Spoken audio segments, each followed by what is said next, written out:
Hello. I'm Pamela. I'm Jerry. And this is our Yes-ism? Yeah, our Yes-ism. That was Yes It Does and Life-ism Yeah, all together, yeah. And this is Life is Trail Running.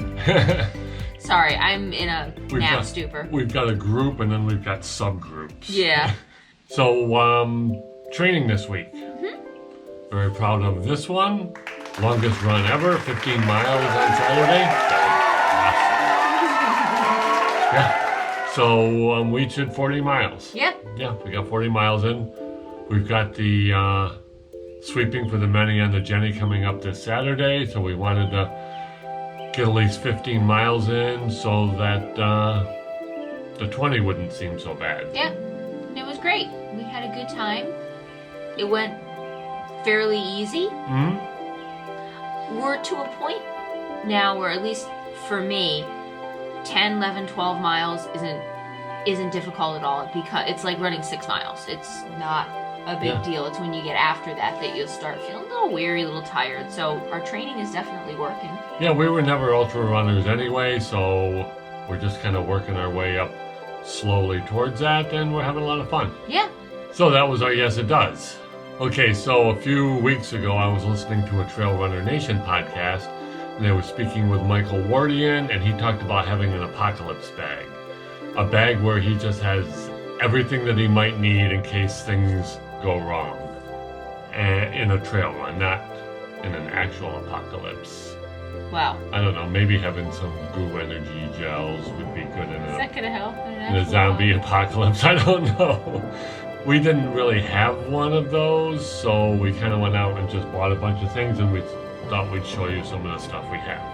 And our apocalypse bag, at least for now, does not have any food or hydration stuff in it, because that usually isn't our problem.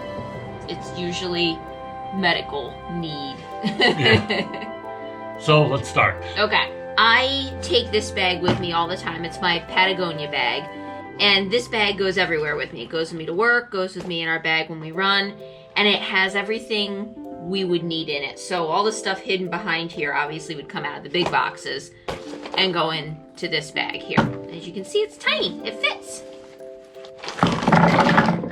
That's it. Well, there are a few extra things in here because I do take it to work too. But let's start first. We got squirrel's nut butter. There's 2 different kinds here. I have the regular squirrel's nut butter, and then I have that one for your feet specifically. For those of you who aren't runners or trail runners, squirrel's nut butter is like an anti-chafing balm. Yeah. But it lasts way longer than any of the other anti-chafing balms out there. It's all natural. They have vegan versions. Yeah. So you never know when you're chafing or what is chafing. I have my EpiPen. You have to have a prescription in order to have an EpiPen. But I do have a lot of severe allergies.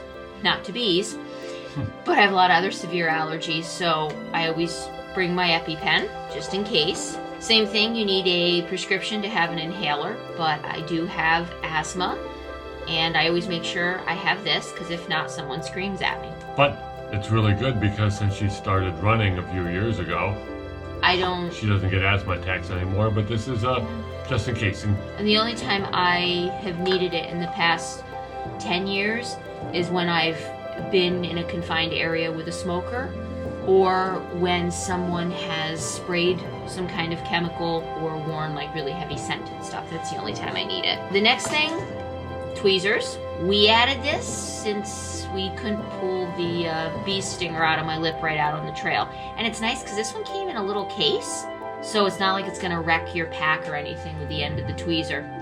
Really handy to have. And along that lines, you've seen us talk about this before. This is a tick puller. We have 2 of them. Yeah, you gotta have a tick puller if you're gonna be out in the woods or in nature. Another thing I have is Hemp Daddy's hemp transdermal cream.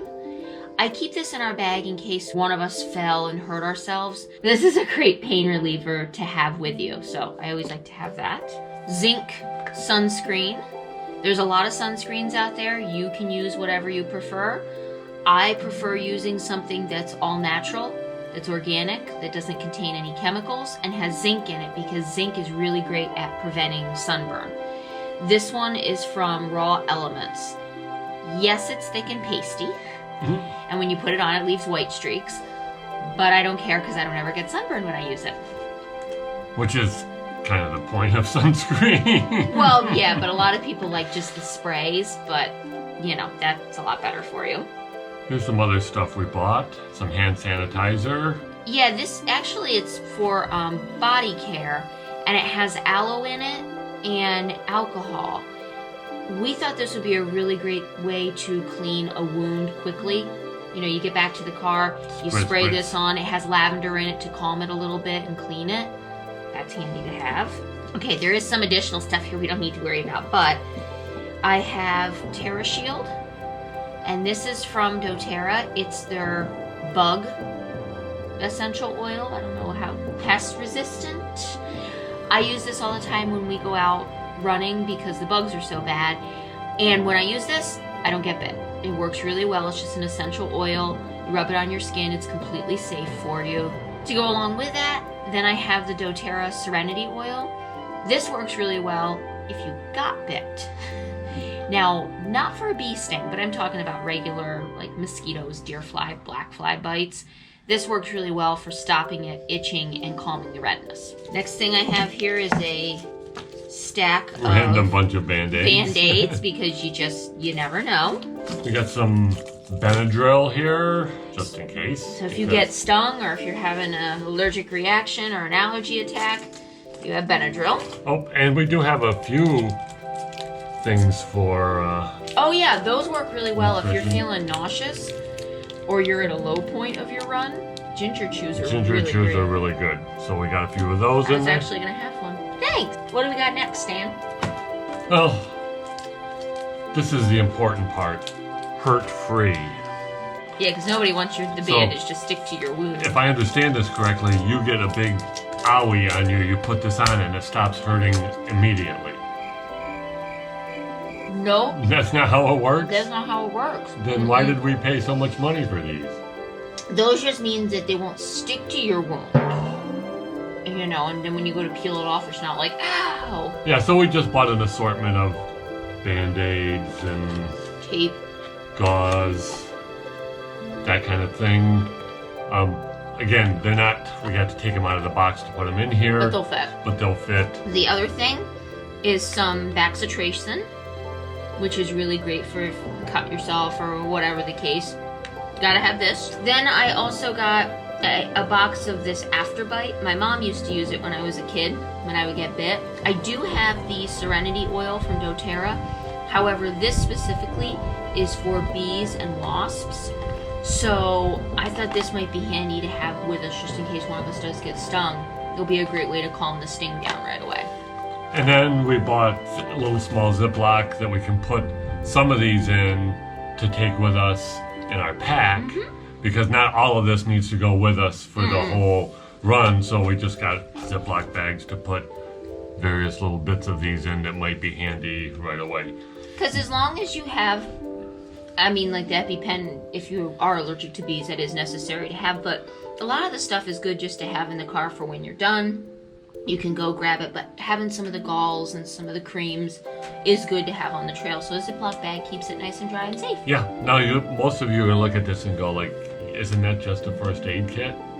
And it kind of is. But our own. But it's our own, and we're going to add to it, like she said, with maybe little nutrition things. Some and tailwind. Some tailwind or some bars or some goos or whatever. Just, we're going to keep adding to it as things occur to us that we need. And pretty soon this bag's probably not going to be big enough for what we're going to have it for. We'll have a food bag and we'll have a medical bag. But we can put this like in a race that has where you could have drop bags. You can get this into a drop bag for say like mile 25 if you're running 50, and if anything has gone wrong by then, There you go. you have stuff there ready for you. So that's our quick little apocalypse bag. Yeah. I hope you enjoyed, and I hope this was helpful. Yeah. It's something a little bit different that we've done before, but So, thank you guys for watching. Thanks for watching, and If you have any questions, comments, ideas of what else should go in our bag, comment below. Let us know if you have an apocalypse bag, and if you do, what do you put in your bag? watch for our next video, which is going to be us doing our 15-mile run. That'll be fun, and the next video we're going to do after that will probably be our sweeping of the 20 miles of the Many on the Jenny. Hit us up on Instagram, Twitter, and Facebook at Life is Trail Running. You can email us at lifeistrailrunning@gmail.com. You can hit like on this video. You can subscribe to the channel. Comment below. Thanks for watching. Yeah, thanks. Some people are watching, and we're really appreciative. Yeah, you guys are great. Yeah. Run the dirt. Run the dirt.